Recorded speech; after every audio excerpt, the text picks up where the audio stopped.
একটি নূপুর কুড়িয়ে পেয়েছে। নূপুরটি কার?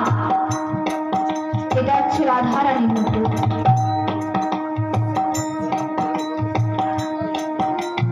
রাধারানীর নূপুর।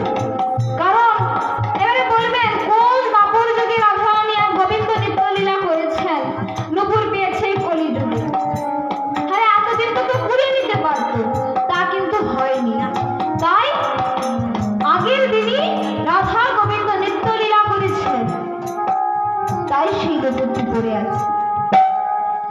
লক্ষ্মী মনে মনে ভাবছে, এত সুন্দর নূপুর, এই নূপুরের আলোতে সারা কুঞ্জবন আলোয় আলোকিত হয়েছে। তাই নূপুরটিকে নিয়ে ভাবছে, আমি এই নূপুরটি গুরুদেবকে দিয়ে দেব, যা নূপুর সে গুরুদেবের কাছ থেকে এসে নিয়ে যাবে।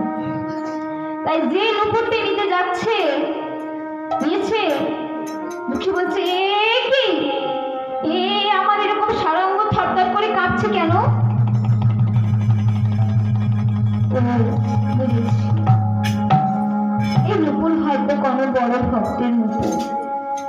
যারা বড় ভক্ত হয় তাদের ব্যবহৃত দ্রব্যের মধ্যেও শক্তি সঞ্চারিত হয়। তাই বুঝি আমার এরকম সারা অঙ্গ থরথর করে কাঁপছে। যাই হোক, আমি আমার ঝাঁক দিই, নূপুরটাকে নিয়ে আর রাধা গোবিন্দের গান গাই।